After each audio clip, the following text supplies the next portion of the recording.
Hello student, नमस्कार।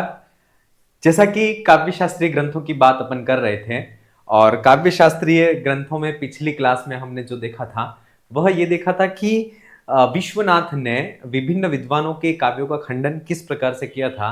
उसकी बात जो है वह हमने पिछली क्लास में कर ली थी। इसके बाद जो इन समस्त काव्यों का खंडन करने के बाद उन्होंने स्वयं के काव्य का लक्षण क्या प्रस्तुत किया है, वाक्यम रसात्मकम काव्यम, रसात्मक वाक्य को ही काव्य कहते हैं। ये सारी चीजें जो है वह हमने पिछली क्लास में देखी थी। इसके बाद वाक्य रसात्मकम, तो सबसे पहला पद जो है वह है वाक्य, है ना। तो वाक्य जो है वह किसको कहते हैं, कैसा होना चाहिए, क्या क्या उसमें चीजें होनी चाहिए, ये सारी चीजें हैं, उसकी बात हम आज की क्लास में करते हैं। इसके बाद फिर आगे अर्थ है, अर्थ के प्रकार कितने हैं, फिर शब्द शक्तियां, शब्द शक्तियों में अभिधा, लक्षण और व्यंजना, उन सारी चीजों की बात कंटिन्यू क्लासों के माध्यम से करेंगे। चलिए क्लास को स्टार्ट करते हैं। तो वाक्य विचार जैसे कि क्लास का नाम है और उसमें जो है इन्होंने लक्षण जो दिया है, किसका लक्षण, वाक्य का। तो वाक्य का इन्होंने लक्षण दिया है, वाक्यम स्याद योग्यताकांक्षा आसक्ति सतियुक्त पदोच्चय। अर्थात आकांक्षा, योग्यता और आसक्ति, इन तीनों से युक्त जो पदों का समूह होता है उसको वाक्य कहा है। वाक्य का जो लक्षण दिया है वह दिया है वाक्यम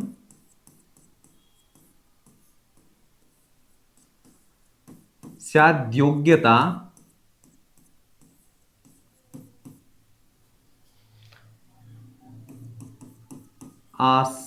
योग्यता शक्ति, योग्यता कांक्षा,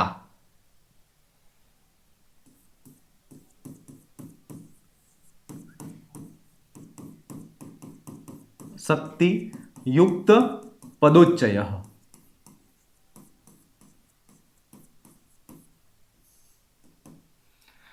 वाक्यम स्याद योग्यता आकांक्षा आसक्ति युक्त पदोच्चय वाक्यम। जो वाक्य है वह, इसका अर्थ लिख लीजिए, वाक्य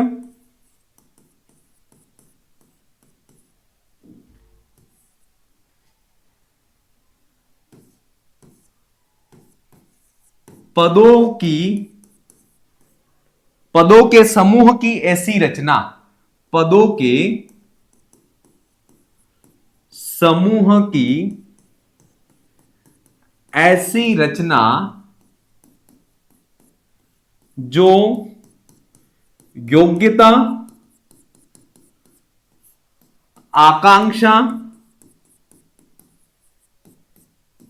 और आसक्ति और आसक्ति से युक्त हो,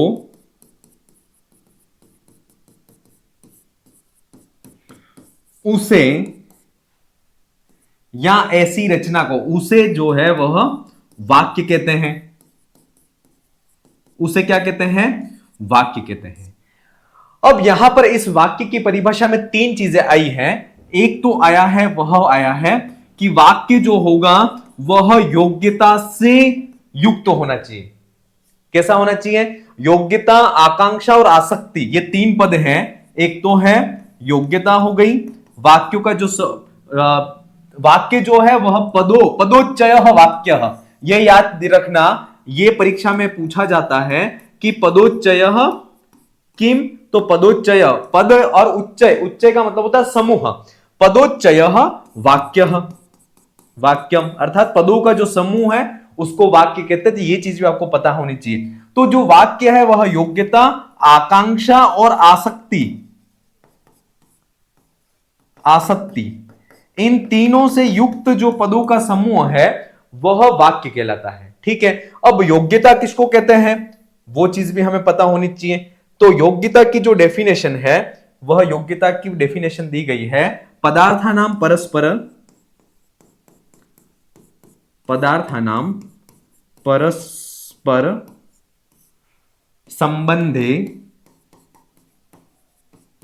बाधा भाव,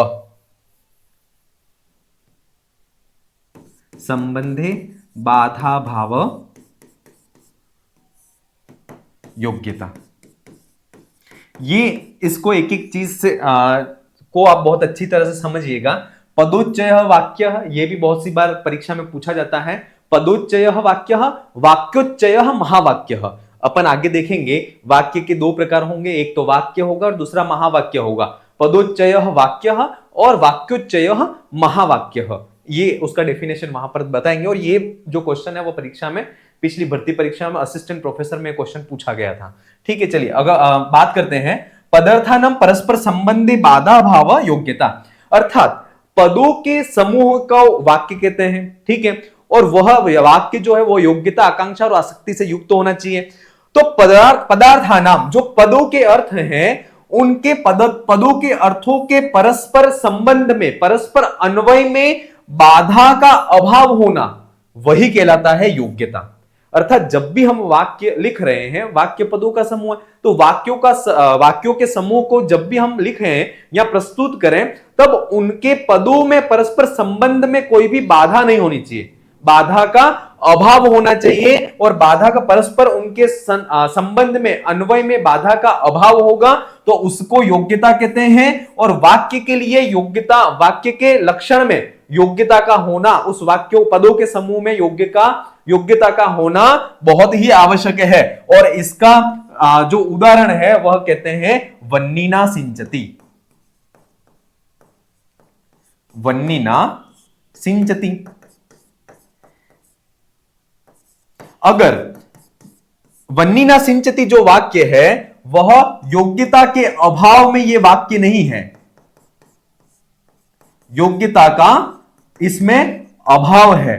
अगर वाक्य के लक्षण में योग्यता को नहीं मानते हैं, अगर पदों के समूह में योग्यता को आवश्यक नहीं माने कि पदों के बीच में योग्यता आवश्यक है, अगर ये चीज नहीं मानते हैं तो वन्निना सिंचति ये वाक्य भी वाक्य की श्रेणी में आ जाएगा। और वास्तव में ये वाक्य की श्रेणी में नहीं आता है। क्यों नहीं आता है? क्योंकि इनके पदों के बीच में, पदों के अर्थों के बीच में परस्पर संबंध का अभाव, संबंध है कि परस्पर पदों के अर्थ में परस्पर संबंध जो है वह संबंध में बाधक हो रहा है, वो संबंध है वो बंद नहीं रहा है, बाद उत्पन्न हो रहा है। क्योंकि सिंचती, सेचन रूपी जो क्रिया है वह वन्नी, अग्नि के द्वारा नहीं होती है, अपितु सिंचन रूपी क्रिया किसके द्वारा होती है? पौधों को जैसे सींचते हैं, पौधों को सींचना है तो सेचन रूपी जो क्रिया है वह जल के द्वारा होती है। इसलिए वन्निना और सिंचती ये पदों के अर्थों में परस्पर बाधा उत्पन्न हो रही है। बाधा का अभाव नहीं होने के कारण इसमें योग्यता का अभाव है, और योग्यता के अभाव के कारण इसमें ये जो वाक्य है वह वाक्य की श्रेणी में नहीं आता है। क्लियर? तो पदार्थों के परस्पर संबंध में बाधा का अभाव जब होगा तब उसे योग्यता कहते हैं, और वाक्य के लिए योग्यता बहुत जरूरी होता है। ठीक है, तो ये जो वन्निना सिंचती जो वाक्य है वह योग्यता का इसमें अभाव है। क्लियर? तो ये तो हो गया, योग्यता हो गई। फिर है दूसरा जो विशेषण इन्होंने दिया था वह था आकांक्षा। दूसरा क्या दिया था? आकांक्षा पद दिया था। आकांक्षा का लक्षण क्या है? तो आकांक्षा का लक्षण है प्रतीति पर्यवसान, प्रतीति पर्यवसान विरह आकांक्षा।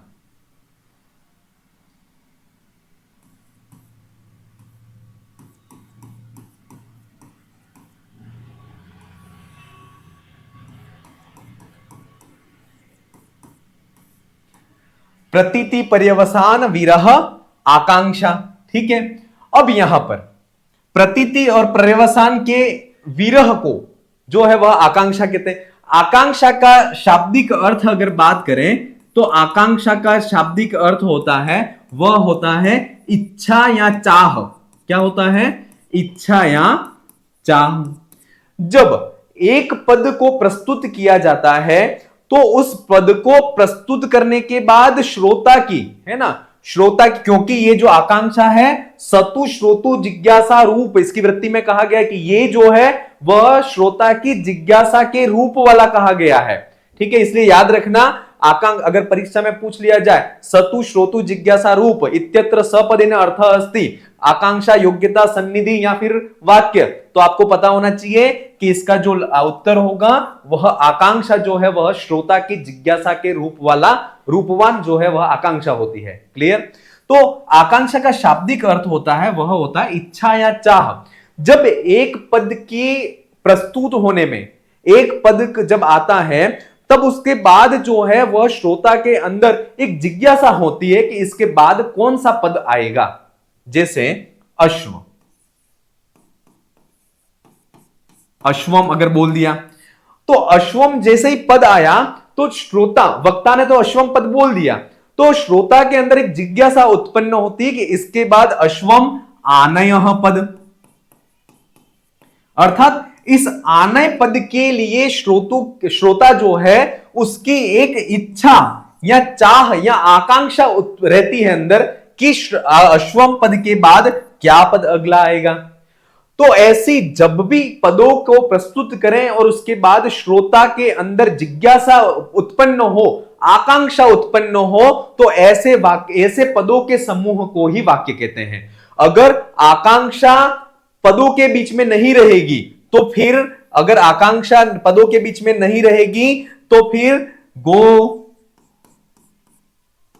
अश्व, पुरुषः,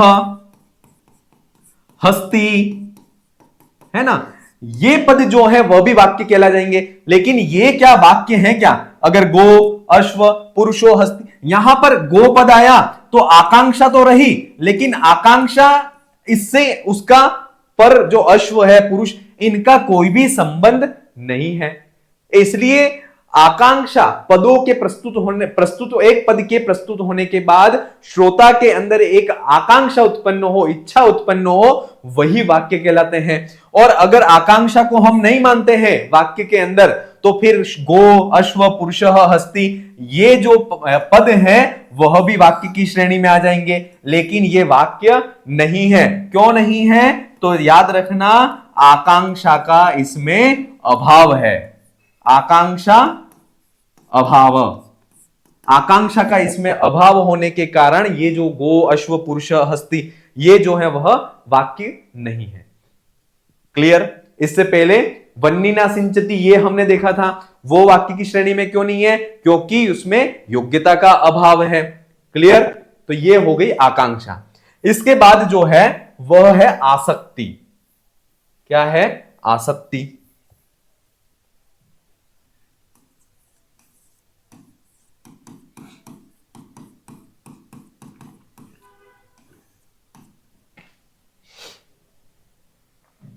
आसक्ति किसको कहते हैं? तो आसक्ति बुद्धिर विच्छेद,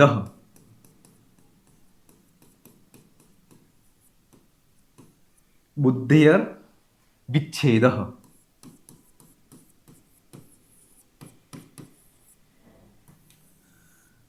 बुद्धि के विच्छेद को जो है वह आसक्ति कहा गया है।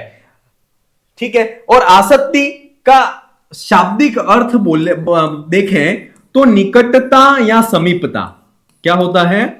निकटता या समीपता जो है वह आसक्ति का अर्थ होता है। जैसे जब भी वाक्य में पदों को उच्चारित किया जाता है, उनका उच्चारण किया जाता है, तब उन पदों के बीच में समीपता या निकटता का होना आवश्यक है और उसको ही आसक्ति कहते हैं। अगर वहां पर निकटता या पदों के बीच में निकटता या समीपता नहीं होगी तो वह वाक्य की श्रेणी में नहीं आता है। जैसे इदानीम उच्चारितः देवदत्तः, है ना, अभी मैं उच्चारण करूं कि देवदत्तः, और दिनोपरांत, जैसे कल मैं फिर बोलूं आगच्छति, आइए, या गच्छति। क्लियर? अर्थात देवदत्त तो आज बोला और मैं कल बोल रहा हूं गच्छति या आगच्छति, तो क्या पदों के बीच में निकटता या समीपता है या आसक्ति है? नहीं है। और ऐसी आसक्ति के अभाव में जो वाक्य है वह वाक्य की श्रेणी में नहीं आएगा। जैसे इसकी वृत्ति में जो है वह कहा गया है, क्या कहा है? इसके उदाहरण में देखते हैं। इदानीम उच्चारितः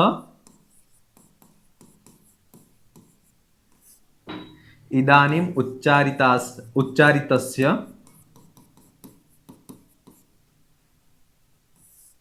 देवदत्तस्य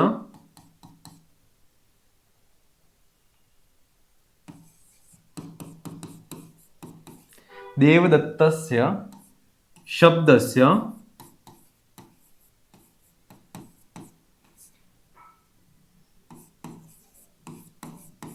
दिना दिना दिनांतरो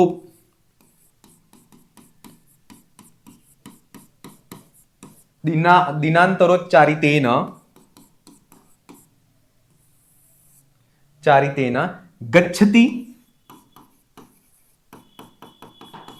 गच्छति पदेन संगति स्यात्। ये इसकी वृत्ति में कहा गया है कि आसक्ति के अभाव में, अगर पदों में वाक्य में अगर आसक्ति को नहीं मानते हैं तो इदानीम उच्चारितस्य देवदत्तस्य, इस समय उच्चारित किया हुआ देवदत्त जो शब्द है उसका दिनांतरोच्चारितेन अर्थात अगले दिन गच्छति पद का उच्चारण करने से इस पदों के समूह को भी वाक्य की रूप में मानना होगा, लेकिन इसको नहीं मानते हैं। जैसे आज मैं देवदत्त बोलूं, कल बोलता हूं गच्छति, तो वह वाक्य की श्रेणी में नहीं आएगा। क्यों नहीं आएगा?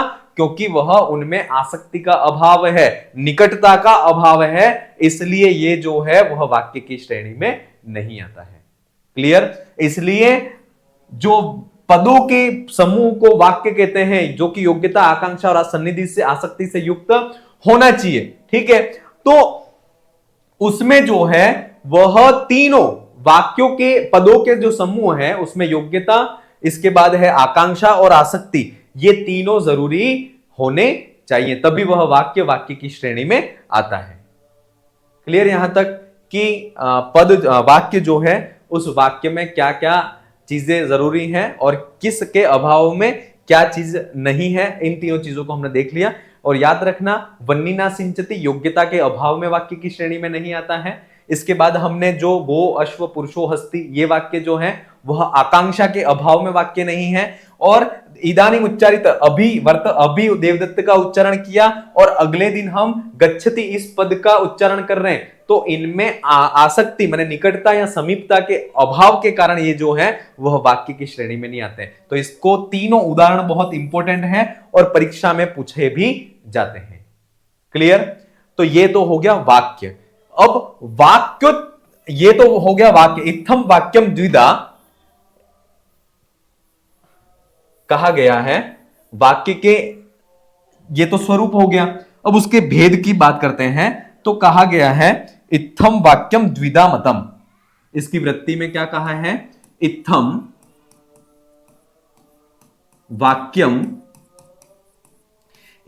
वाक्यम द्विधा मतम। इस प्रकार से वाक्य जो है वह दो प्रकार के कहे गए हैं। कौन कौन से? तो वाक्य का पहला भेद तो हो गया वाक्य हो गया, और वाक्य का दूसरा जो भेद है वह क्या हो गया? महावाक्य हो गया। क्लियर? वाक्य के कितने भेद हो गए? दो है, एक तो हो गया वाक्य और दूसरा हो गया महावाक्य। वाक्य किसको कहते हैं? तो पदोच्चय वाक्यम। ठीक है, पदोच्चय वाक्यम ये भी कह सकते हैं, या फिर योग्यता, आकांक्षा, आसक्ति युक्त पदोच्चय वाक्यम, अर्थात योग्यता, आकांक्षा और आसक्ति से युक्त जो पदों का समूह है उसको वाक्य कहते हैं। और ये चीज, ये डेफिनेशन भी हमें पता होनी चाहिए, पदोच्चय वाक्यम। और महावाक्य किसको कहते हैं? तो इसकी डेफिनेशन भी साहित्य दर्पण में कही गई है कि वाक्योच्चय महावाक्यम।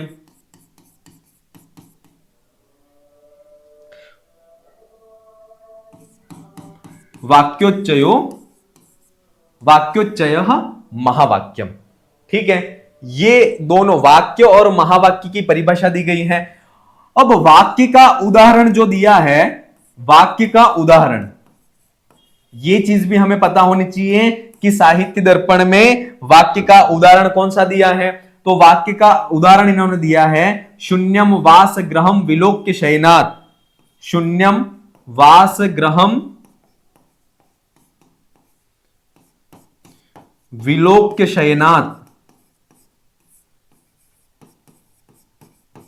ये इतना आप याद कर लीजिए कि ये वाक्य का उदाहरण दिया गया है। और यही श्लोक हमें आप अगर याद करोगे तो इस श्लोक को हमने पहले पढ़ा है। कहां पढ़ा है?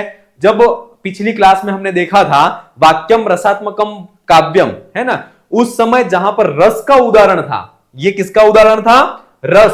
कौन से रस का? तो आपको याद आ जाना चाहिए कि ये कौन से रस का है? संभोग श्रृंगार रस का उदाहरण था। कौन से रस का उदाहरण है? संभोग श्रृंगार रस का उदाहरण है। और नवोढ़ा जो महिला बाला है वह अपने चौर्य कर्म के द्वारा, है ना, चौर्य क्रिया के द्वारा अपने जो पति हैं उनको उनका वह चुंबन कर लेती है। इस प्रकार का इसका अर्थ भी मैंने वहां पर आपको स्पष्ट कर दिया था। और ये जो उदाहरण है वह संभोग श्रृंगार का उदाहरण है और ये वाक्य का उदाहरण है। और महावाक्य का उदाहरण कौन सा है? सिर्फ इतना ही याद आपको करना है। और महावाक्य का उदाहरण कौन सा है?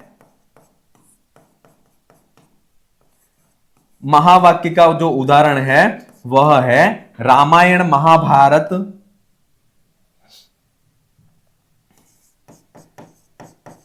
रामायण महाभारत रघुवंशादि। ये जो है, ये चीजें जो है वह साहित्य दर्पण की वृत्ति में ये कही गई हैं। तो क्लियर हो गया। वाक्य के उदाहरण कौन से हैं? तो शून्यम वास ग्रहम विलोक्य शयनात्, ये तो वाक्य का उदाहरण हो गया। महावाक्य का उदाहरण कौन सा है? तो महावाक्य में रामायण महाभारत रघुवंशादि, ये जो है वह महावाक्य के उदाहरण है। क्लियर? यहां तक वाक्य की बात चल हो गई। इसके बाद हमने जो बात की वह वाक्य के भेदों की बात कर ली। ये दोनों चीजें बहुत इंपॉर्टेंट है, याद रखना। पदोच्चय वाक्य और वाक्योच्चय महावाक्य। जब भी वाक्य की परिभाषा अगर परीक्षा में पूछ लिया जाए कि साहित्य दर्पणकार या विश्वनाथ के अनुसार वाक्य का स्वरूप क्या है, वाक्य का लक्षण क्या है, तो आपको अगर ऑप्शन में ये पदोच्चय वाक्यम ये भी मिल जाता है या फिर वाक्यम स्यात् योग्यताकांक्षा आसक्ति आकांक्षा आसक्ति युक्त पदोच्चय, ये दो ये भी मिल जाए तो आपको वही लगाना है उत्तर। ये जो योग्यता स्याद योग्य वाक्यम स्याद योग्यताकांक्षा आसक्ति युक्त पदोच्चय, ये ही आपको उत्तर करना है, पदोच्चय वाक्यम नहीं करना है। ये तो सिर्फ इसलिए बता रहा हूं कि बहुत सी बार परीक्षा में सिर्फ यही पूछ लिया जाता है, पदोच्चय dash dash dash, question mark आ जाता है परीक्षा में, और फिर वहां पर वाक्यम है, महावाक्यम है, अभिधा है या शब्द शक्ति है, ऐसा उसमें ऑप्शन आते हैं। तो आपको पता होना चाहिए पदोच्चय वाक्यम, वाक्योच्चय महावाक्यम, और इनके जो उदाहरण हैं उन उदाहरणों को भी हमने देख लिया। इस प्रकार से यहां पर हमने वाक्य की बात पूरी कर ली। और वाक्य की पूरी बात जो पूरी कर रहे थे तब वहां पर एक चीज बार बार मैं बोल रहा था, वह था कि पदों का समूह जो है वह वाक्य कहलाता है। तो अब एक प्रश्न हमारे जहन में उत्पन्न होता है, वह यह होता है कि ठीक है, पदों का समूह जो है पदोच्चय वाक्यम, तो हमें यह तो पहले स्पष्ट हो कि पद कहते किसे हैं, पद कहते किसको है, यह चीज तो हमें पता हो। तो उसको स्पष्ट करते हुए फिर यहां पर कहते हैं, क्या कहते हैं, पदों का जो लक्षण है उस पदों के लक्षण को यहां स्पष्ट करते हैं।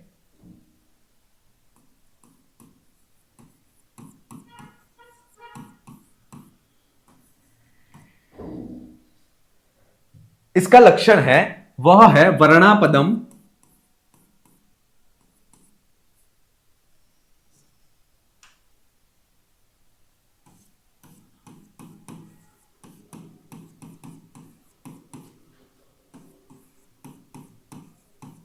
प्रयोगाहार,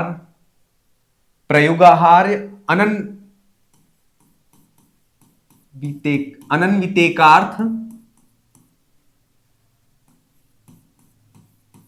बोधका, प्रयोगाहार अनन्वितेकार्थ बोधका।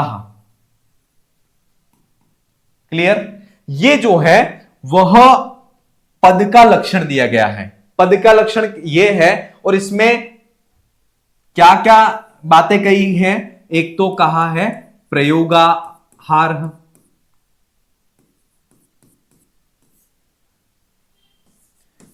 दूसरा है वह है अनन्वित, तीसरा है एकार्थ बोधक,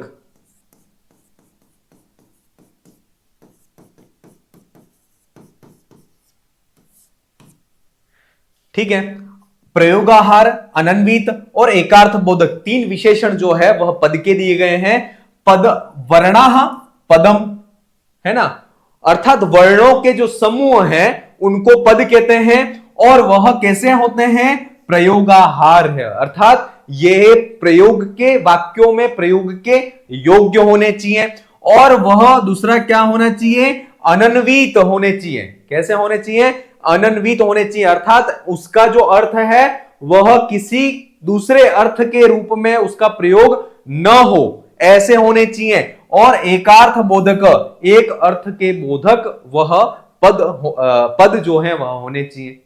और इन्हीं को जो है वह पद कहा गया है कि जो प्रयोगाहार हो और जो अनन्वित एक अर्थ के बोधक हो, है ना, ये पूरा जो है वह एक विशेषण है। अनन्वित एकार्थ बोधक हो, अर्थात वह उसका एक पद का अर्थ जो है वह किसी दूसरे पद के अर्थ में कहीं पर भी कोई बाधा को उत्पन्न करने वाला नहीं हो, अर्थात उसका किसी दूसरे अर्थ के साथ में संबंध नहीं हो, ऐसा हो। और एकार्थ बोधक एक अर्थ का ही बोध कराने वाला हो, ऐसे वर्णों के समूह को पद कहा गया है। ऐसे वर्णों के समूह को पद कहा गया है। इसका डेफिनेशन ऑफ इसका अर्थ अपन लिख लेते हैं। ऐसे वर्णों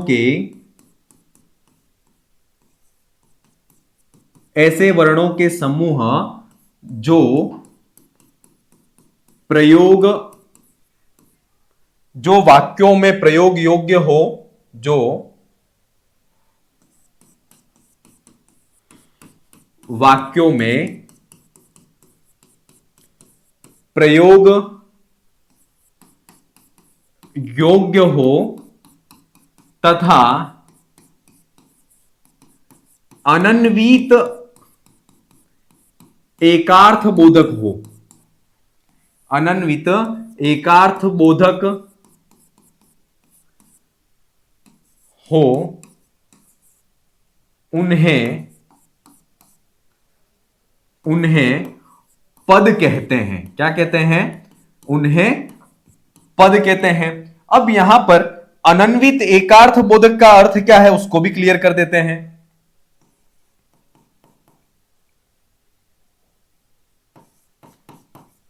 अनन्वित एकार्थ बोधक, इसका अर्थ क्या है उसको भी यहां क्लियर कर देते हैं। तो इसका अर्थ है कि एक पद का जो अर्थ है उसका संबंध किसी दूसरे पद के साथ में न हो, ठीक है। इसका सिंपल सा अर्थ लिखें, जिस पद के अर्थ का संबंध दूसरे पद के साथ में ना हो।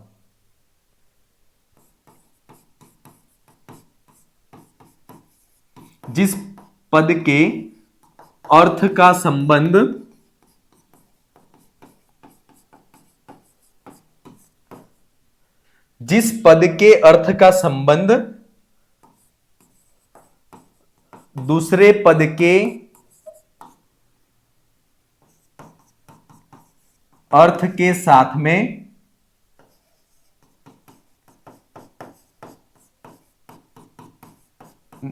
दूसरे पद के अर्थ के साथ में न हो, उसे कहते हैं अनन्वित एकार्थ बोधक पद।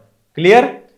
तो जो पद है वह एक तो वर्णों के समूह को पद कहते हैं, और वह वर्णों का समूह जो कैसा होना चाहिए, प्रयोग वाक्यों में प्रयोग के योग्य होना चाहिए, और अनन्वित एकार्थ बोधक होना चाहिए, अर्थात वह जिस पद के अर्थ का संबंध दूसरे पद के अर्थ के साथ में नहीं हो उसको कहते हैं अनन्वित एकार्थ बोधक। तो ऐसे जो वर्ण है वह अनन्वित एकार्थ बोधक होने चाहिए, और ऐसे उन वर्णों के समूह को पद कहते हैं। क्लियर।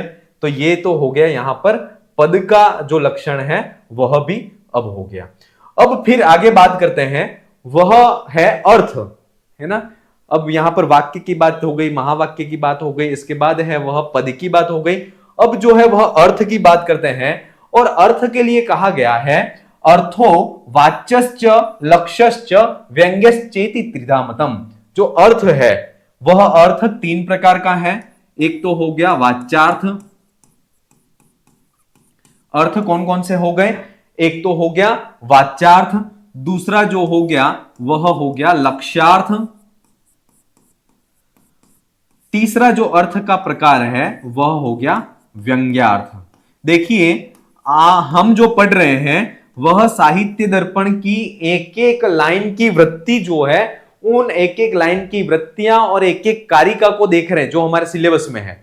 कुछ भी अपन छोड़ नहीं रहे। थोड़ा सा अगर आपको टफ जरूर लग सकता है, लेकिन मेरी कोशिश यही होगी या रहेगी कि कहीं कोई कंफ्यूजन ये नहीं रहे परीक्षा एग्जामिनेशन हॉल में जाने से पहले कि मैंने तो ये ही चीज पढ़ी है, कुछ चीजें मैंने छोड़ दी हैं, तो वहीं कहीं जो छोड़ा है वहीं से क्वेश्चन नहीं आ जाए, ऐसा डर हमारे अंदर नहीं रहना चाहिए। अगर आप तैयारी को कर रहे हैं तो ए टू जेड पढ़ के जाएं, ए टू जेड पढ़ करके जाएं, पूरा आप 100% पढ़ के जाएंगे तो 100% में 100% आप वहां पर क्वेश्चनों को सही करें। आज तक कोई नहीं करके आया है और लगभग 80% बहुत अच्छी तैयारी करके जाते हो तो 80% या 75% बच्चे ही नंबर ला पाते हैं और इतने नंबर आने के बाद सिलेक्शन हो जाता है। इसलिए अगर हम 80% या 75% पढ़ करके जा रहे हैं, है ना, 80% या 75% पढ़ के जा रहे हैं, तो आप डेफिनेट कितना परसेंट करके आओगे? 60% करके आओगे। और 60% में लिख लीजिए, आज का कंपटीशन का युग है, इतना कंपटीशन बढ़ चुका है कि सिलेक्शन नहीं होगा, इसलिए आपको अपना 100% देना है। क्लियर?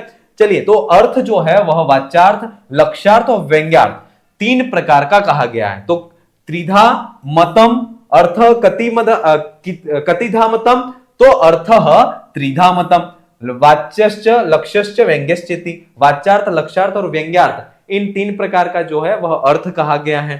अब इन 3 प्रकार के अर्थ, जो 3 प्रकार का अर्थ कहा गया है वो किसको कहते हैं? तो इसके लिए कारिका दी गई है, वाच्योर्थो अभिधया बुद्ध्यो लक्ष्यो लक्षणया मता व्यंग्यो व्यंजनया तास्यु तिस्र शब्दश्च शक्तयः, तिस्र शब्दश्च शक्तयः, तीसरा माने 3 शब्द की शक्तियां होती हैं। ये चीज आपको पता हो जानी चाहिए। शब्दस्य कति शक्तयः, तो शब्दस्य तीसरा शक्तयः, शब्द की 3 शक्तियां हैं। चलिए, अब अपन वाच्यार्थ, लक्ष्यार्थ और व्यंग्यार्थ की बात करते हैं। तो वाच्यार्थ अभिधया बोध्यो, अर्थात वाच्यार्थ उसको कहते हैं जिसको अभिधा के द्वारा बोध्यो जाना जाता है। लक्ष्यो लक्षणया मता, लक्ष्यार्थ उसको कहते हैं जो लक्षणा शब्द शक्ति के द्वारा या लक्षणा के द्वारा जाना जाता है। और व्यंग्यार्थ जो है वह व्यंजनायात्यास्यु, अर्थात व्यंजना शक्ति के द्वारा जाना जाता है। और यही अभिधा, लक्षणा और व्यंजना तीसरा शब्दस्य शक्तय, और यही जो 3 है वह शब्द की 3 शक्तियां कही गई हैं। ठीक है, एक बार यहां पर थोड़ा सा समझने के लिए लिख लेता हूं मैं कि वाच्यार्थ है वह वाच्यार्थ किसके द्वारा जाना जाता है? तो वो अभिधा के द्वारा बोध्यो जाना जाता है। क्लियर? इसके बाद जो लक्ष्यार्थ है वह लक्ष्यार्थ किसके द्वारा जाना जाता है? तो लक्ष्यार्थ जो है वह लक्षणा के द्वारा जाना जाता है। इसके बाद तीसरा अर्थ है वह है व्यंग्यार्थ। क्या है? व्यंग्यार्थ। और वह व्यंग्यार्थ किसके द्वारा जाना जाता है? तो व्यंजना शब्द शक्ति के द्वारा जाना जाता है। क्लियर? तो अभिधया, वाच्यो अर्थो अभिधया बोध्यो, वाच्यार्थ अभिधा के द्वारा उसका बोध होता है। लक्ष्यार्थ का बोध लक्षणा शक्ति के द्वारा होता है और व्यंग्यार्थ का जो बोध है वह व्यंजना शब्द शक्ति के द्वारा होता है। इस प्रकार से शब्द की 3 शक्तियां कही गई हैं। क्लियर? अर्थ कितने प्रकार का है अगर पूछ ले तो वाच्यार्थ, लक्ष्यार्थ और व्यंग्यार्थ 3 प्रकार का अर्थ कहा गया है। अगर परीक्षा में पूछ लिया जाए शब्द की कितनी शक्तियां हैं, तो शब्द की 3 शक्तियां हैं, अभिधा, लक्षणा और व्यंजना। अगर यह पूछ लिया जाए कि अभिधया बोध्यो का, अभिधा से बोध्य है वह कौन है? वाच्यार्थ है, लक्ष्यार्थ है, व्यंग्यार्थ है या शब्दार्थ है? अगर 4 ऑप्शन आ जाते हैं तो अभिधया वाच्यार्थ बोध्यो, अर्थात अभिधा के द्वारा किसका बोध होता है? वाच्यार्थ का बोध होता है। ठीक है, तो इस प्रकार से हमें अर्थ और अर्थ के साथ में उसके जो शब्द शक्तियां हैं उन शब्द शक्तियों की बात हमने यहां पर कर ली। अब अपन आगे बात करते हैं वह पहली जो शब्द शक्ति है, है ना। कंटिन्यू एक चीज समाप्त तो होगी, फिर अगली चीज अपन प्रारंभ कर रहे हैं। तो कंटिन्यू पहली जो शब्द शक्ति है, उस शब्द शक्ति का नाम है अभिधा शब्द शक्ति। क्या नाम है? अभिधा शब्द शक्ति। अभिधा शब्द शक्ति किसको कहते हैं? अब थोड़ा सा बहुत अच्छी तरह से आप समझिएगा, क्योंकि परीक्षा में यहां से जरूर प्रश्न पूछे जाते हैं। तो अभिधा शब्द शक्ति के लिए कहा गया है तत्र संकेतितार्थस्य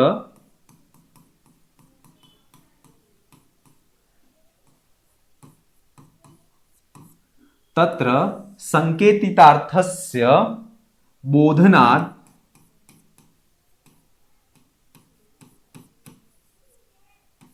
बोधनादग्रिमा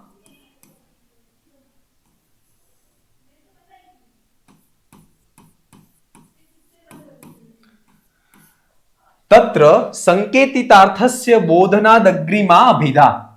ठीक है, अब यहां पर बहुत अच्छी तरह से इसको समझिए। तत्र वहां पर संकेतित अर्थस्य बोधनात्, संकेतित अर्थ की बोधक जो है वह अग्रिमा, अग्रिमा का मतलब है जो सर्वप्रथम है, वह अभिधा कही गई है। तो अभिधा को अगर अपर नाम पूछ ले तो आपको पता होना चाहिए कि अभिधा का अपर नाम जो है वह है अग्रिमा। अग्रिमा क्यों कहा गया है? कि क्योंकि सबसे पहले संकेतितार्थक अर्थ की जो बोधक है वह अग्रिमा, सबसे पहली जो शब्द शक्ति है वह अभिधा है, इसलिए इसको अग्रिमा कहा गया है। और समस्त शब्द शक्तियों से पहले अर्थात लक्षणा, व्यंजना, इससे जो पूर्व में होने वाली जो शब्द शक्ति है वह अभिधा ही है, इसलिए इसको अग्रिमा कहा गया है। क्लियर? तो तत्र संकेतितार्थस्य बोधनात् अग्रिमा अभिधा, इसका अर्थ लिख लीजिए। इसका जो अर्थ है वह है कि संकेतित अर्थ के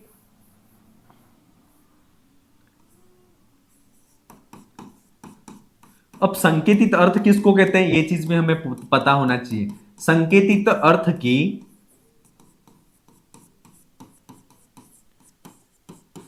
जो बोधक शक्ति है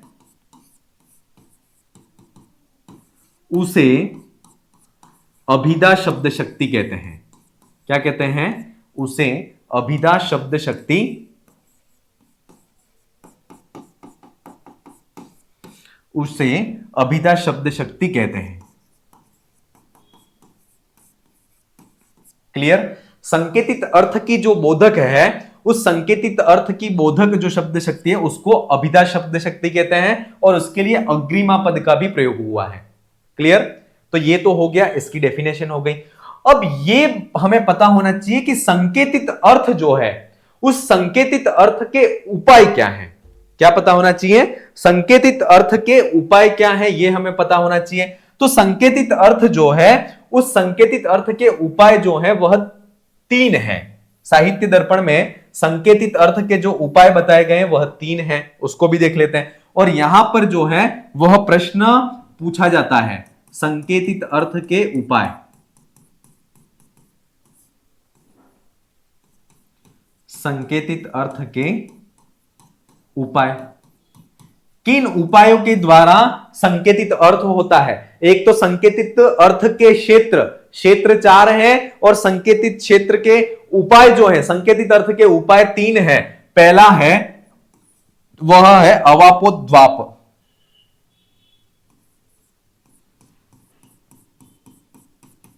पहला क्या है? अवापोद्वाप। दूसरा है प्रसिद्ध पद समभिव्यवहार, प्रसिद्ध पद समभिहार। तीसरा जो है संकेतित अर्थ का उपाय है वह है आप्तोपदेश। आप्तोपदेश। क्लियर? ये तीनों चीजें हमें पता होनी चाहिए, इनके नाम पता होना चाहिए, क्योंकि ये भी परीक्षा में पूछा जा सकता है। संकेतित अर्थ के उपाय क्या हैं? ठीक है, अब संकेतित अर्थ के उपाय का मतलब है कि संकेतित अर्थ किस प्रकार से होता है ना, उसका उपाय तो पता है, किस प्रकार से हमें संकेतित अर्थ हो सकता है। तो उसके 3 उपाय हैं। एक तो है अवापोद्वाप, प्रसिद्ध पद समभिहार, और तीसरा जो है वह है आप्तोपदेश। अब ये तीनों चीजें कहते किसको हैं, ये चीज भी हम देखते हैं। तो आप्तोपदेश सबसे पहली बात करते हैं, वह करते हैं आप्तोपदेश। ठीक है, आप्तोपदेश किसको कहते हैं, तो साहित्य दर्पण में इसकी वृत्ति में कहा है, इसको आप बहुत अच्छी तरह से समझिएगा। उत्तम वृद्धेन मध्यम वृद्धम उद्दिश्य गाम आनयः इत्युक्ते तम गवाम नयन प्रवृत्त्यम उपलभ्य बालोस्य वाक्यस्य। एक कंडीशन यहां पर, एक परिस्थिति जो है उसको यहां पर उत्पन्न करते हैं अपन। एक गांव की बात है और उस गांव में दादाजी और पिताजी और उसका बेटा, तीन लोग बैठे हुए हैं और गांव के बाहर, घर के बाहर बैठे हुए हैं। और दादाजी जो है वह पिताजी से कहते हैं, एक बच्चा है, छोटा बच्चा, वह देख रहा है, उस बच्चे के सामने उसके पिताजी भी बैठे हुए हैं और दादाजी भी बैठे हुए हैं। तो यहां पर उत्तम वृद्ध का मतलब है, उत्तम वृद्ध का मतलब है वही पितामह या दादा। क्या है इसका मतलब, पितामह या दादाजी। तो वह जो उत्तम वृद्ध जो है, वह जो दादाजी हैं, वह मध्यम वृद्ध। मध्यम वृद्ध का मतलब है पिताजी। कौन है, पिताजी। तो वो बालक भी बैठा हुआ है, उसके दादाजी भी बैठे हुए हैं, उसके पिताजी भी बैठे हुए हैं। तो दादाजी जो है वह उत्तम वृद्ध मध्यम वृद्धम उद्देश्य, उसके पिताजी को उद्देश्य कर करके कहते हैं कि गाम आनयः इत्युक्ते, अर्थात उसको कहते हैं कि गाम आनयः, गाय को ले आओ। ठीक है, तम गवाम नयन प्रवृत्तम उपलभ्य बालोस्य वाक्यस्य स्नासनादिमत पिंडानयनमर्थम इति प्रथमम प्रतिपद्यते। जैसे ही वह दादाजी पिताजी को बोलते हैं कि गाम आनयः, पिताजी जो है वह गाय को लेकर के आते हैं और उसके बाद उसको लेकर के आते हैं, और ये चीज जो है वह बालक देख रहा है। तो नए आनयन प्रवृत्तम उपलब्ध बालोस्य वाक्यस्य, इस तरह की आनयन रूपी प्रवृत्ति को देख करके बालक जो है उस वाक्य का अर्थ ये लगाता है कि स्नासनादिमत पिंड आनयनमर्थम इति प्रथमम प्रतिपद्यते। सर्वप्रथम वह यह अर्थ लगाता है कि स्नासनादिमत जो पिंड है, जो गाय जो होती है उसके गले में जो होता है ना, जो उसको स्नासनादिमत पिंड कहते हैं। स्नासनादि युक्त जो होता है उस पिंड को आनयन मतलब लेकर के आना है, ऐसा अर्थ जो है वह सर्वप्रथम वह समझता है। कौन, बालक। ठीक है, तो जैसे ही दादाजी पिताजी को गाम आनयः कहते हैं और वह गाय को लेकर के आते हैं, तो बच्चा यह अर्थ लगाता है कि स्नासनादि युक्त जो पिंड है ना, ऐसी गाय जिसके गले में जो स्नासनाद है, मतलब वो जो गलगंड जिसको कहते हैं, जो लटका हुआ जो पदार्थ रहता है ना, चमड़ी जिसको कहते हैं, तो वह स्नासनादिमत पिंड आनयनमर्थम, अर्थात उस स्नासनादि युक्त जो पिंड है उसको लेकर के आना है, ऐसा वह अर्थ को समझता है बालक। क्योंकि उसको गाम का अर्थ नहीं पता है, अर्थ आनय का अर्थ नहीं पता है, लेकिन वह इस क्रिया को देख करके समझ जाता है कि ऐसे इस पिंड को लेकर के आना है, ऐसा दादाजी ने कहा है। फिर अनंतरम च गाम बंधान अश्वमानयः, फिर वो कहते हैं दादाजी पिताजी को कि गाम बंधान, गाय को आप बांध दीजिए और अश्वम आनय, अश्व जो है उस अश्व को ले आओ, ऐसा पिताजी वो है, ऐसे दादाजी वो पिताजी को कहते हैं। इत्याद अवापोद्वापाभ्याम गो शब्दस्य स्नासनादिमान अर्थः आनयन पदस्य आहरणम अर्थम इति संकेतम अवधारयन्ति। ऐसी चीज को जैसे ही देखता है तो पिताजी गाय को तो बांध देते हैं और इसके बाद घोड़े को लेकर के आते हैं, तो घोड़े को लेकर के आते हैं, तो इस प्रकार से वह गाय और अश्व में भेद समझ जाता है कि स्नासनादि युक्त जो पिंड है उसका तो अर्थ है गाय हो जाता है, और बांधने का मतलब है कि उसको एक जगह पर बांध देना है, और आने का मतलब है कि लेकर के आना है। और अश्व जो है आनयन, गो शब्द से स्नासनादि अर्थ, अर्थात गो शब्द का अर्थ है कि जो स्नासनादि युक्त जो पिंड है उसको गोश कहते हैं, और आनय पद का अर्थ है कि आहरणम अर्थात उसको लेकर के आओ, है ना। इस प्रकार से वह संकेतों के द्वारा वह स्वयं से ही समझ जाता है, और यही अवापोद्वाप जो है वह संकेत ग्रहण का उपाय कहा गया है। अर्थात बालक को किसने ये नहीं कहा है कि यहां पर गाय का अर्थ क्या होगा, अश्व का अर्थ क्या होगा, आने बंधान का अर्थ क्या होगा और आने का अर्थ क्या होगा, लेकिन वह इस क्रियाओं के माध्यम से अवापोद्वाप, माने अवापोद्वाप का मतलब होता है हटाना और जोड़ना, है ना, हटाना और जोड़ना ही तो हो रहा है। इस हटाने और जोड़ने की क्रियाओं के माध्यम से उस अवापोद्वाप के द्वारा जो बालक है वह संकेत को ग्रहण कर लेता है। तो पहला, सबसे पहला जो उपाय है वह संकेत ग्रहण का उपाय हो गया, वह होता है अवापोद्वाप। क्लियर हो गया। चलिए, दूसरा जो उपाय है संकेत ग्रहण का वह है प्रसिद्ध पद समभिहारात। प्रसिद्ध पद समभिहारात का मतलब जो होता है वह होता है कि कभी कभी ऐसा होता है कि हमें कोई वाक्य होता है, उस वाक्य में संपूर्ण वाक्य का अर्थ नहीं पता होता है, लेकिन उसमें एक या दो पद ऐसे होते हैं जो प्रसिद्ध होते हैं। तो उन प्रसिद्ध पद के आधार पर हम ये लगा, अगर तीसरे पद का हमें अर्थ नहीं पता है तो उस प्रसिद्ध पद का अर्थ पता है और उसके सानिध्य में वह पद आया है, तो उसके आधार पर हम संकेत, संकेत का मतलब होता है कि शायद कह सकते हैं अपन, बेसिक अपन लोक बोलचाल की भाषा में कह सकते हैं कि शायद, उस शायद के आधार पर उस पद का अर्थ हम लगा लेते हैं।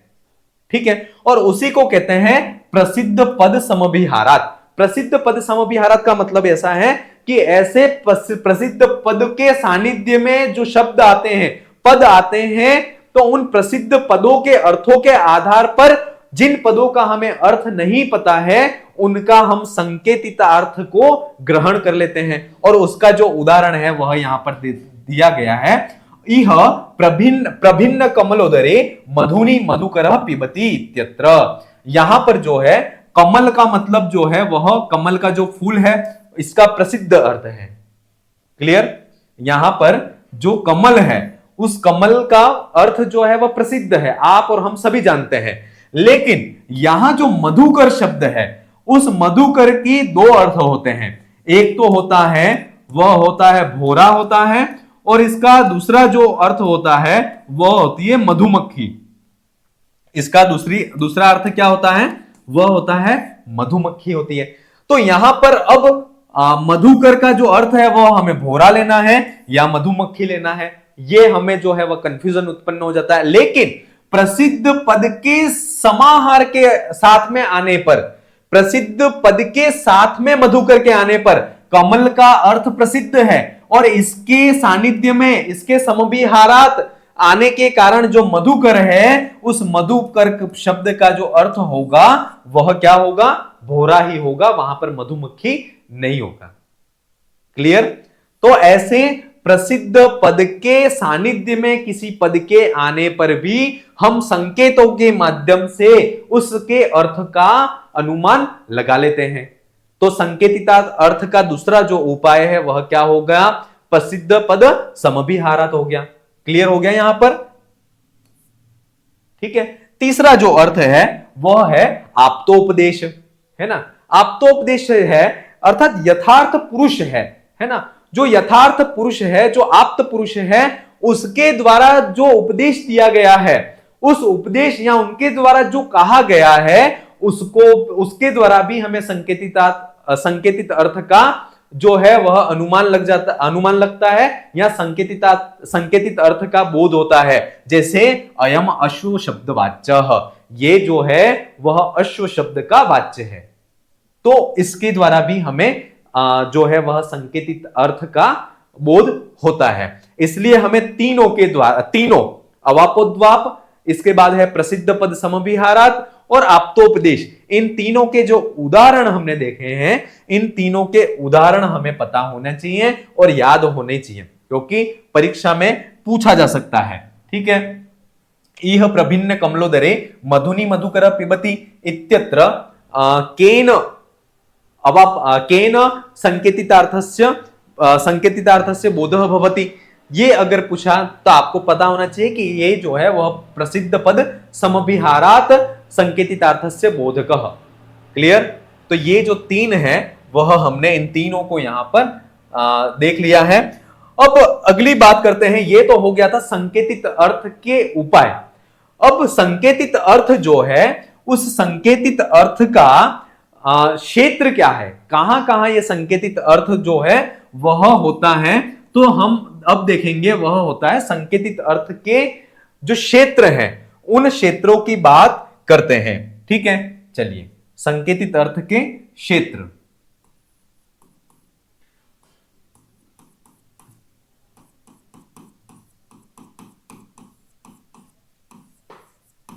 उसके क्षेत्र कौन कौन से हैं उसकी बात यहां पर करते हैं। और यह भी परीक्षा में पूछा जाता है, पूछा भी गया है। स्कूल लेक्चरर की बात करें तो संस्कृत डिपार्टमेंट की जब भर्ती हुई थी उसमें यह परीक्षा में पूछा गया था। और यहां पर देखते हैं संकेतितो, इसकी इंक चेंज कर लेते हैं, संकेतो गृह्यते, संकेतो गृह्यते जाति गुण, जातो गुण द्रव्य क्रियासु च।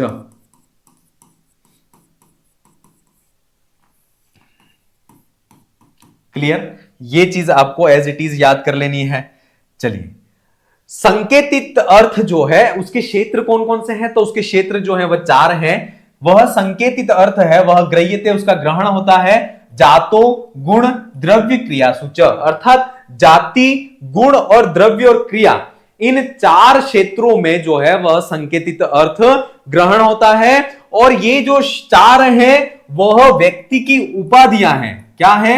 उपाधियां हैं। अगर पूछ लिया जाए व्यक्ति की उपाधियां कितनी हैं, तो व्यक्ति की उपाधियां 4 हैं। कौन कौन सी? जाति, गुण, द्रव्य और क्रिया। ये 4 जो है वह व्यक्ति की उपाधियां हैं। और संकेत का ग्रहण जो है वह व्यक्ति की उपाधियों में ही होता है, न कि व्यक्ति में होता है। ये चीज जो है वह लास्ट में यहां पर मैंने लिखी है, उसको भी अपन क्लियर करेंगे कि जो संकेतित अर्थ है वह व्यक्ति की उपाधियों में ग्रहण होता है, न कि व्यक्ति में। अगर व्यक्ति में संकेतित अर्थ को अपन ग्रहण करते हैं तो वहां पर जो है वह अनंत्य और व्यभिचारी दोष हो जाता है। क्लियर? चलिए अपन इसके जाति गुण द्रव्य और क्रिया किसको कहते हैं उसको देखते हैं।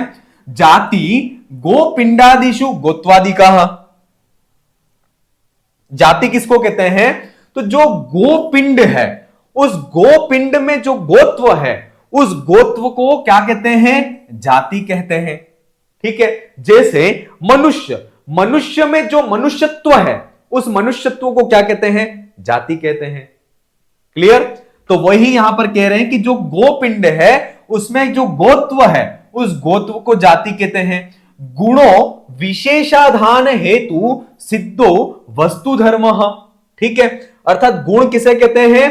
तो वस्तु के धर्म में विशेषता का जो आधान करवा रहा है, उस विशेषता का आधान को करवाने वाला जो हेतु है उसको गुण कहते हैं। विशेषता का हेतु मतलब कोई भी वस्तु है, उस वस्तु को दूसरी वस्तुओं से पृथक जो गुण रख रहा है, जो विशेषता उसको दूसरी वस्तुओं से अलग कर रही है या स्पेशल फील करवा रही है, उसको गुण कहते हैं। जैसे शुक्लादयो ही गवादिकम सजातीयेभ्य कृष्ण गवादिभ्यो व्यावर्तयन्ति। अर्थात शुक्लादि जो गुण है वह जो गायों का जो शुक्लादि जो गुण है वह उनकी सजातीय कृष्ण गाय जो काली गाय आदि है उनसे वह व्यावर्तयन्ति, अर्थात वह पृथक जो है वह विशेष जो है वह महसूस करवाता है, तो वह गुण है। क्लियर? अर्थात सजाती जितनी भी गायें हैं उन सजाती गायों में, कृष्ण गायों में जो शुक्ल गुण है वह विशेषता का आधान करवा रहा है और उनसे वह पृथकता महसूस करवा रहा है या उनको वह पृथक कर रहा है। इसलिए जो वह शुक्ल गुण है वह विशेषता का आधान का हेतु होने के कारण वह गुण कहलाता है। क्लियर? द्रव्य शब्दा एक व्यक्ति वाचिनो हरिहर दित्थ दवित्थादय। अर्थात एक व्यक्ति के वाचक है ना, व्यक्ति के वाचक जो हरिहर दित्थ दवित्थ ये जो नाम जो आदि है, नाम जो है वह एक व्यक्ति के वाचक होते हैं। तो एक व्यक्ति के वाचक जो हरिहर है, दित्थ है, दवित्थ है, ये जो एक व्यक्ति के वाचक जो शब्द हैं वह द्रव्य कहलाते हैं। क्या कहलाते हैं? द्रव्य कहलाते हैं। इसके बाद क्रिया साध्य रूपा वस्तु धर्मा पाकादय। अर्थात पाकादि जो क्रियाएं हैं जो कि वस्तु के साध्य रूप धर्म है, तो उन वस्तु के साध्य रूप पाक आदि जो क्रियाएं हैं वह क्या कहलाती है? साध्य रूप जो वस्तु के पाकादय जो धर्म है ना, खाना पकाना आदि जो वस्तु के धर्म है वह कहलाती हैं क्रियाएं कहलाती हैं। क्लियर? तो इस प्रकार से यहां पर जो है हमने जाति, गुण, द्रव्य और क्रिया इन चारों का जो स्वरूप है, कौन सी क्या चीज कहलाती है, उसको हमने यहां पर देख लिया। एष्वेव ही व्यक्ति उपाधिषु संकेतो गृह्यते। इस प्रकार से व्यक्ति की उपाधियों में ही संकेतों का ग्रहण होता है। न व्यक्ति के अंदर संकेत ग्रहण का उपाय संकेतित अर्थ का क्षेत्र नहीं है। अगर संकेत व्यक्ति की उपाधियों में ही संकेत का ग्रहण होता है, व्यक्ति में संकेत का ग्रहण नहीं होता है, और व्यक्ति में अगर संकेतित अर्थ को मानते हैं तो वहां पर अनंत्य व्यभिचार दोष आ जाता है। इसलिए व्यक्ति की जो उपाधियां हैं, जाति, गुण, द्रव्य और क्रिया, ये चार प्रकार की जो उपाधियां हैं, इन चार प्रकार की उपाधियों में ही संकेतित अर्थ जो है वह होता है। इन चार के द्वारा ही संकेतित अर्थ जो है उसको उस चार के द्वारा ही संकेतित अर्थ होता है, और इसके अलावा ये उपाधियां हैं और व्यक्ति की उपाधियों में ही होता है। अगर व्यक्ति में अगर हम मानते हैं तो अनंत व्यभिचारी दोष जो है वह आता है। क्लियर? इस प्रकार से हमने जो है आज की क्लास में क्या क्या देखा है? आज की क्लास में जो है वह वाक्य, पद, इसके बाद शब्द शक्तियां, और इसके बाद शब्द अर्थ जो है उसके अर्थों के प्रकार को देखा है, और इसके बाद जो है अभिधा शब्द शक्ति किसको कहते हैं, और अभिधा शब्द शक्ति में संकेतित अर्थ जो है उस संकेतित अर्थ के उपाय क्या है, ये पूछ ले परीक्षा में तो संकेतित अर्थ के 3 उपाय हैं, और संकेतित अर्थ के क्षेत्र कौन से हैं, तो संकेतित अर्थ के जो क्षेत्र हैं वह जाति, गुण, द्रव्य और क्रिया, ये 4 प्रकार के जो है संकेतित अर्थ के क्षेत्र होते हैं। और व्यक्ति की उपाधियों में ये चीज याद रख लेना, संकेतो कुत्र गृह्यते, ये पूछ लिया जाए तो व्यक्ति उपाधिषु में संस्कृत शिक्षा विभाग की जब बात करें 2021 में, एग्जैक्ट शायद 21 में ही हुआ था, 2021 में संस्कृत शिक्षा विभाग का पेपर हुआ था स्कूल संस्कृत साहित्य का, उसमें ये एज इट इज क्वेश्चन है, संकेतो गृह्यते, कुत्र गृह्यते, तो व्यक्ति उपाधिषु, व्यक्तो, या फिर 2 ऑप्शन कुछ और थे। तो वहां पर आपको ये पता होना चाहिए कि संकेतों का ग्रहण क्या कहां होता है, तो व्यक्ति की उपाधियों में होता है। क्लियर? चलिए, इस तरह से आज की क्लास को आज यही फिनिश करते हैं। अगली क्लास में लक्षणा शब्द शक्ति के साथ में फिर मिलेंगे। आप अपनी तैयारी को अनवरत रूप से जारी रखें। धन्यवाद।